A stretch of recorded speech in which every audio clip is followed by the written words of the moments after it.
Hello, this is Michael Carey, and you're listening to Ear to the Ground podcast. I have a special treat for you today. I have Brad Sullivan. He's a former administrator at Fountain Lake School District, where I currently work. He's been there for many years, and he's now retired. Well, he has a story that you will just not believe. It is really a bizarre story, and you're just going to be on the edge of your seat just listening to the details and what all has happened to him. And I just thank God for him that he's here and able to tell that story. So, Brad, we're just going to go ahead and turn it over to you and just start with that first day and that morning. Well, I'm excited to be here and just an opportunity to get to tell my story. We the verse Revelation 12:11, they overcame by the blood of the Lamb and the word of their testimony. And I'm here to just talk about what God has done in my life recently, but also I want to tie it together to something that has driven my life the last 16 years. And I'll start out by just giving you a little background with that. And my daughter Hannah, it's kind of ironic, or not ironic, but it's today marks 16 years since we got the news that my daughter was diagnosed with a grade 4 glioblastoma brain tumor. And she went to heaven basically a year later after we got the word of diagnosis. And she was one of my students. I was her principal, and great student. I was proud of her as a student, and obviously as a dad. But she was never one in her class, never made a B. Stayed out of my office, all those things, other than when she wanted dad for something. But anyway, we found out her sophomore year that she had a brain cancer, and but as an educator, we learn from our students, and I learned a lot from my daughter, who was one of my students. And I'd like to just start off by sharing something that has driven me the last 16 years. But we found out this day that she had brain cancer. But about 2 weeks earlier, when we were waiting for surgery, she shared with me in Children's Hospital. She said, and it was time for us to go to bed and go to sleep. And she said, "Dad, I got to tell you something." And she went on to tell me, she said, "Dad, back in our youth group at church, the youth leader shared with us how God allows storms in your life to bring you closer to him, and also to allow others to see him through your storm." And she went on to say, "Dad, I want you and Mom to know that I prayed for a storm that God might use me." And then we found out 2 weeks later, this day, that she had a grade 4 glioblastoma, and she accepted that with grace and without fear. And she said, "Dad, I don't want to waste my storm. I want to use it." And that was the way she approached the news that we got 16 years ago today. And so I say that to say, I hadn't wanted to waste her storm. And I will share later more about what my wife and I have done the last 13 or 14 years in ministry to not waste that storm. But what I'd like to just talk to you about is, you talk about the sovereignty of God. And in Psalms 139, it talks about God knows our days before one day comes to be. He knitted us in our mother's womb. He knows our days before one day came to be. And so I held on to that after Hannah went to heaven, and just processed the truth of God's word. And so that was her day. February 26th was her day that she went to heaven.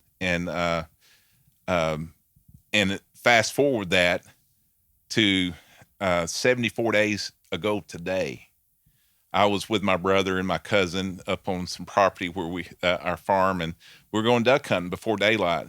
And we were getting to the duck blind, and I don't remember any of this, but there was a deer we were on a 4-wheeler, and the deer run out and clipped the 4-wheeler and flipped us.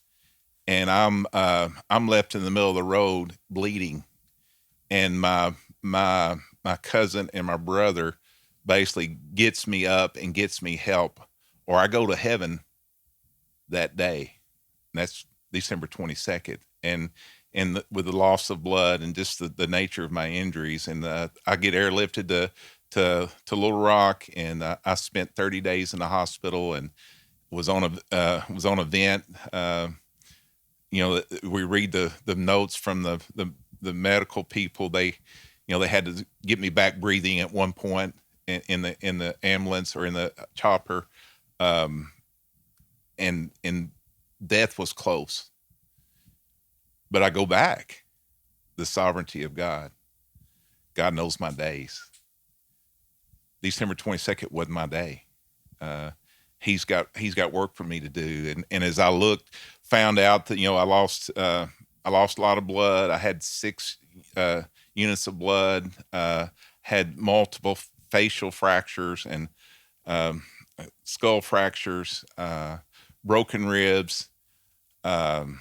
I don't remember anything for 20 days, and I don't remember much for a few days after that. But my whole time in the hospital, my memory was I didn't have much memory. But when I think about the severity of the injuries, and when I've gone back to follow up appointments with doctors, and I said, Doc, I was messed up pretty bad, and he said, the last one we went to, he said, Brad, he said, to be honest with you, he said, I don't normally see people with these type of injuries. They don't make it. And so that really got me thinking. And as I want to talk about the last 74 days, and really the last month, where I've been processing the sovereignty of God, and that God has a purpose for me. He's not done with me. My daughter's days are numbered, and she went to heaven on the day that she was supposed to go to heaven. God knew that before she was born. And December 22nd wasn't my day, or days following. He still has purpose for me, and just to hold on to God's truth of those scriptures in the sovereignty of God, to really think about, what does God have for me now? And it has really made me reflect and appreciate. As I look back on my injuries and what had to happen for me to still be here. If I had been by myself, I would have made it. If my brother and cousin wasn't there, I wouldn't have made it. If they couldn't have, initially they couldn't get a chopper in to get me because of the weather, and good chance that I wouldn't have made it. The people in the ER, they were preparing for a lot of surgeries because they were looking at my injuries and they thought, well, he's going to have a lot of, he has a lot of fractures. So they was looking at surgeries, what they were going to have to do. And so they were preparing for the worst. And as I look back on that, I had to be reminded it was God's sovereign plan for me to stay here. Now heaven is I'm looking forward to heaven. That's the hope I have as a believer. And so, but I'm grateful to be here, and then also grateful for what God has for me to do. One verse that really, it's kind of our theme verse for the ministry that I'm a part of, and I'll talk more about that, but is Romans 8:25. For if we hope for what we do not see, we eagerly wait for it with perseverance. And I'm hoping for something I can't see, and that's heaven. That's going home to be with Jesus. And then I think about my daughter and spending eternity there, and I want to persevere well. I want to live well, and to really think about the fact that God's not done with me. God has purpose for me. And I'm excited about that. I'm saying, okay, God, what do you have for me to do? And really, when you look at all of our lives in the sovereignty of God, all of us as boys growing up in Arkansas and riding 4-wheelers and doing the things we do, we could have gone home a long time ago. And God was protecting His sovereign plan. And I believe that as a believer, that God's his hand has been upon me, and so that for that, there's just a lot that I've processed these last month, and also to think about what he has for me, and to appreciate the little things, the conversations I've had with my family, and to be a part of the ministry that I'm a part of, and then we can talk about the hope we have in Jesus, and what a privilege it is to talk about that hope. It's a sacred time to sit and sit and get to know parents that have lost children, and to talk about the hope we have. And so yes, it's really changed my focus somewhat. It's just my storm story. It's got another chapter. I didn't want to waste Hannah's storm. I don't want to waste this storm. I want to use it for good. Whatever God has for me to do, I want to use it to bring him honor and glory, and to share the hope of the gospel, because that's our hope. It's not about, here I'm an educator. It's not about a degree or a salary in this world. Our hope is the gospel. It's Jesus and what he did for us on the cross, and the hope we have in him. And I don't want to. I want to use every opportunity to share that. And when Hannah went to heaven, that changed my focus as an educator, because I kind of had as a young dad, and when she was born, and then going up the ranks in the school business, I was an assistant principal, a curriculum administrator, a superintendent, and I always thought I want to be a big school superintendent and get my doctorate or whatever. I could be a small school janitor. It doesn't matter. That does not matter. And that's something that I really learned from my journey with Hannah. And I've learned now as I'm a retired educator in what I'm doing now, it's not about the things of this world. It's what are we doing to bring God glory, and to glorify him, and to share with others the hope we have in Jesus. And so that's my renewed passion that I have. As I had a chance to come and visit with you today, I thought another opportunity to share the hope of the gospel, and to talk about what God has done for all of us, but for me. We talk about that. He died on the cross for us, but he died on the cross for me. And it's part of his sovereign plan for me to be here, because I should be in heaven from all accounts that everyone tells me. And I'm grateful. And to think too that I got spared the afflictions of some of the injuries I could have had. I could be paralyzed. I got a fracture in my C1. And if that is completes that fracture, then I'm not here. And that's another thing. One of the doctors says, well, here's the deal, Brad. We don't normally see people that have C1 fractures. They're not here. So it's just another example of just seeing God's sovereign plan is how, okay, God, you're working in so many areas, and I could tell you stories about the doctors. I had a fractured skull that come down to my eustachian tube, and it come right to my ear canal, and then it went down. And he said, well, if it had come on across, you'd be deaf. And he said, but I follow the fracture line down here, and then it turns, and oh wow. And they check my hearing. I hear better out of this ear than I do this ear.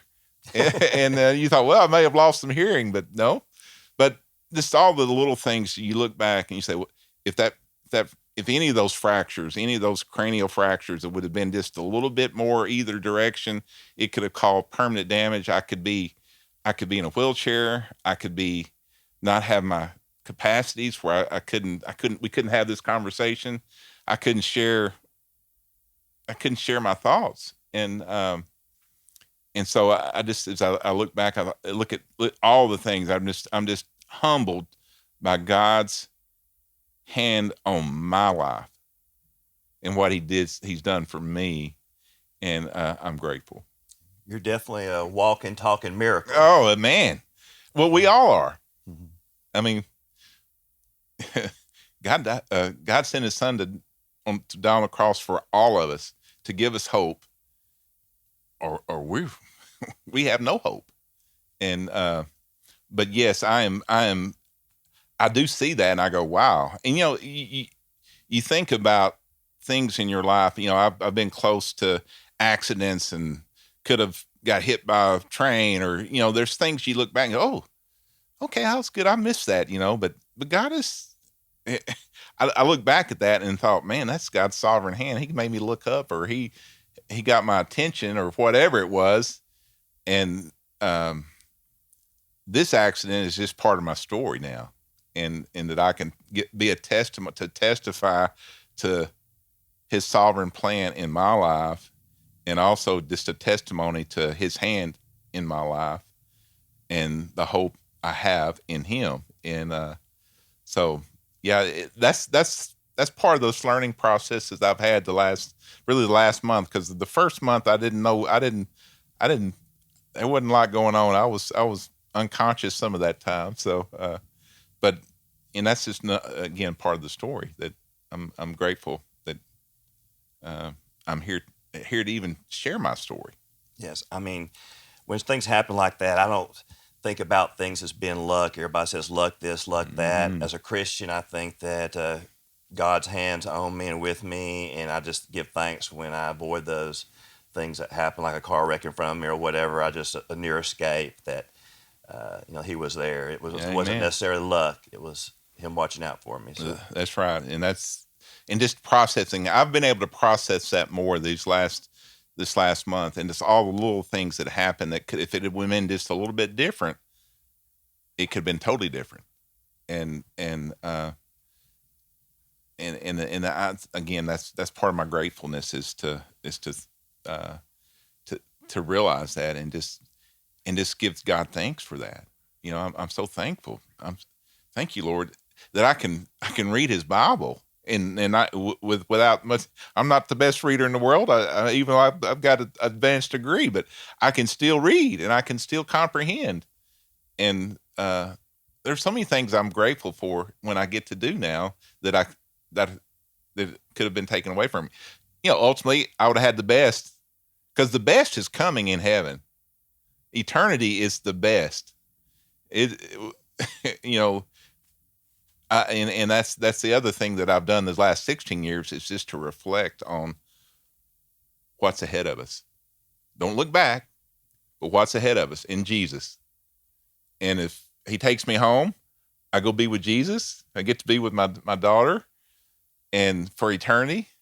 But if he leaves me here, he's going to bless. He's going to take care of me. I want to honor him and give him glory. So, yeah. What's the story with your hand over there? Yeah, that's just another.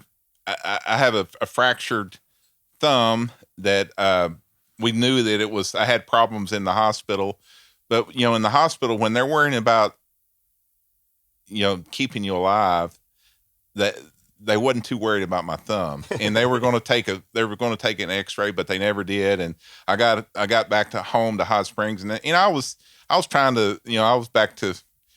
It's jammed. I'll feel better in a couple of days, and didn't happen. And I went to the doctor here in Hot Springs and did an X-ray, and it was dislocated and it had 2 fractures. So last week I had surgery. So I'm going to have about 6 weeks of, I don't know how long. I go back to the doctor next week. So I've got a time to rehab this thumb. And, but it's just, again, I'm grateful.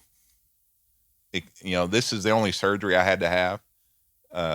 And when they were preparing to do multiple surgeries initially, or thinking they were going to, they sent me to the place where they could take me right into surgery, because they were preparing for that. And this is all I had to have, was just my thumb operated on. So I'm grateful for that. And so it's just, again, another part of my story. And I'm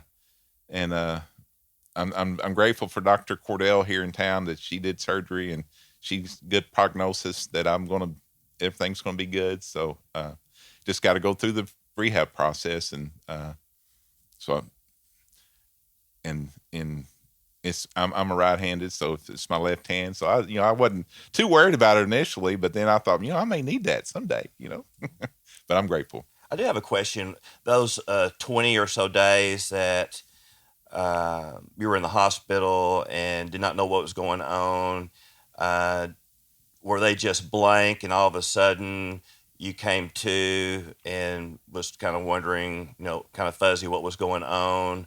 Or did you happen to have any kind of religious experience or vision or dream that you can remember of, or just it was just kind of all of a sudden you're awake?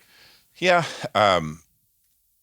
You know, for 20 days, I don't remember anything. And, but no, I didn't have any experience where I was, um, God was revealing himself through a dream or through that experience. Um, my wife said that I was always myself, even when I could answer questions, but I didn't know people that come see me, I wouldn't know that they were there, and I would respond to them as best I could, but I was always myself. So, but I didn't have any of those experiences as I look back at that, where in a dream or just feeling the closeness of God. Now, reflecting now on it, I see all that as God's hand, but during the time I didn't have any of those experiences, other than I look at how God was taking care of my daughter and my wife as they were processing what was going on with me, and they were facing the reality that there could be it was very serious. And so I look back at a lot of things during that time, and I'm just grateful God's hand was with my family in giving us what we needed. So, and they gave me the doctors I needed and the nurses I needed, and for that I'm grateful. Well, did you want to mention or put in a plug for anything about your ministry that you and your wife Sure. do, and tell us a little bit, because you've traveled around Yes. and extensively. And Well, we found out real quick after Hannah went to heaven that we got a lot of comfort from other parents who had lost children and had the same hope we had, that hope of Jesus, the hope of the eternal hope of Christ and being in heaven for eternity. And God had put it on our heart after, we sensed that pretty quick. And we went to a retreat, was put on by a couple in Nashville. And it was very comforting for us to be around people that had the hope of Jesus. And they were from 11 different states in Canada. And they were all different stories, from cancer to accidents to suicide, but they all had the hope of Jesus. And Jill and I was there, and we were already processing. We don't want to waste the storm. How can we use it? And that was a way that we sensed that God could use us as we were there, is that we could bring this hope to others, and we could share our stories and give them a safe place to share their stories with like-minded people. And so we thought about it a lot, and we come back to Hot Springs, but it was a great retreat, and we just got all these ideas while we were there, and we come back and we started even talking to people about how could we do ministry and potentially bring those retreats to Arkansas. And we go to our church here in Hot Springs. There's another family there, a couple there, Larry and Janice Brown, and their son was Adam Brown. And everyone in Hot Springs knows Adam, and he was a Navy SEAL, and he was killed in Afghanistan. And after Adam went to heaven, we went to lunch after church one Sunday, and Larry and Janice would say, I didn't know what we were going to talk about. I had a son in the war. They had a 17-year-old girl. What do we have in common? And we said, but there's nice people. We'll go to lunch with them. And so we go to lunch, and we share with them about the desire to do something with our story, and about the retreat, and how we'd like to bring it back to Arkansas someday. And they looked at us in that first time we had met and said, well, let's do it. So out of that meeting at lunch, after Adam went to heaven, God birthed a ministry called While We're Waiting. And While We're Waiting is we were going to do 2 retreats a year, and this is how big, how little we, we were thinking 2 retreats. That's we'll do those 2 retreats a year, and we started doing retreats out at Family Farm with Stan and Donna Mae, and they've lost a son, Zane, and well, that first retreat, it was God used it, and we have the second one, and then as word got out, we had 2-year waiting lists for the retreats, and we thought, man, how are we going to do this? So we started doing retreats in different locations in Arkansas. We went to Northwest Arkansas. We went out in Texas and did one in South Mississippi, and all that did was get the word out more. And long story short, we end up building a retreat center here in Hot Springs, and where we can do about 30 to 35 retreats a year. Wow. And now we're doing retreats in 17 states, and we do everything for free, costs nothing. We're donation based, and God has blessed us with generous givers, but we share the hope of the gospel. And we do have people now that come to retreats that may not know Jesus, but they get to hear about him and get to hear about the hope that we have. And we've had people come to Christ at retreats. And so that's just, and then we've also had other people that been encouraged to go back and minister to people. We've had someone attend a retreat from 48 of the 50 states. Wow. And we're hosting retreats in 17 states, not just because we had people that came to Hot Springs, and then they went back home to Oregon, and they wanted to do retreats there, and we went out and did the first one with them, and it's right in Cannon Beach. It's right on the coast of Oregon, and they're doing retreats there, and we're doing retreats in Maryland with the second place, and now we're 17.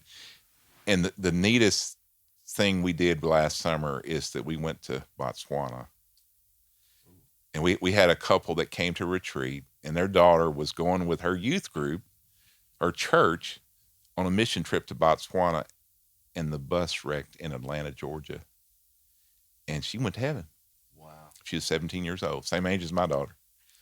And so they go to Botswana the next year and serve with these missionaries that their daughter was going to serve with. And well, they started doing retreats in Alabama where they lived. And now they asked him about a year ago, they said, would y'all consider coming to Botswana? We said, well, what language do you speak? And they said, well, we speak English. And so we go to Botswana, and we were hoping to get 20 families. When we announced it with the missionaries there all over Botswana, within 8 days, we had 127 families. So we served those 127 families, and God did a tremendous work there. They're just like we are. They're hurting parents. And they're going back this summer. We're not going back, but the Scott and Karen are going back this summer to train people in their country to lead groups around Botswana. There's people that rode a bus 6 hours to go to the retreat that we did. So they've gone back to other areas of Botswana so we get to see our little 2 retreats a year in Hot Springs, Arkansas has grown tremendously. And I have some numbers for you. We've done those 2 retreats a year. This last weekend we had our 310th retreat. Wow. We've had 2,670 attendees, and that's not counting Botswana. So we're over 2,800 attendees, and when you count them, we've had people from Canada, Australia, Mongolia, and we also have a retreat scheduled for Germany in April. Wow. So we don't know where God's going to lead this, and as I reflect back to what's happened to me the last 74 days and what God has for me, I want to be about whatever God wants me to be about. And the challenge that I would share with your listeners is you have a purpose. God's not done with you. God can use you to do great things. And I just want to encourage you, if God's got you here for a reason. And And you never know where God may take you. He took us to Botswana, and I don't know where He's going to take us in the future. And it's exciting to think about what He has for us. I just want to be obedient. And the thing that, the thing also I want to encourage people too, obedience is not, you don't have to start a ministry. You can be obedient and talk to your neighbor. Yes. And share the hope of the gospel or the hope of Jesus with your neighbor or a coworker or someone in your community. There's so many hurting people, and that's the other big takeaway from me is what I've seen in people that are hurting here in this world, in Arkansas, around our country. There's a lot of hurting people that need hope, and God has a purpose for each of us to share the hope. And I encourage you all to look for opportunities daily. And the thing that I marvel at is the things that have happened in my life that have impacted me so greatly, and they don't even know that because they were just being obedient. What can you do to help someone in your obedience, to help someone, and where does that go? There's no measure to that this side of heaven. Right. We don't know. Right. But if you can share the hope of Jesus, boy, it goes far. Well, at Fountain Lake, where I used to work, we've had a couple of tragedies at our school lately, and there's been a revival of the Fellowship of Christian Athletes. Wow. And we've had a 7th and 8th grader at Fountain Lake kind of take the reins to speak to the students in the gym every Tuesday. Wow. And a lot of students are coming to listen and learn about Christ. And many of them may not get the chance to go to church with their families. Absolutely. Or have a ride there because they're middle school students. But just a shout out to all of the Fountain Lake students. You guys rock. Good people there. That's right. Way to go, Cobra. And so, guys, I just want you to continue to pray for this man, Brad Sullivan, and his ministry as he and his wife, and as they go out and touch the lives of so many hurting people around the world with their mission, and be in prayer for them. And I just want all of our listeners to remember that we want you to help us out by subscribing to our podcast and sharing, if you would, with your family and friends, our podcast. And we want Jesus Christ to be your influencer. And brothers and sisters in Christ, until we meet again, keep your ear to the ground.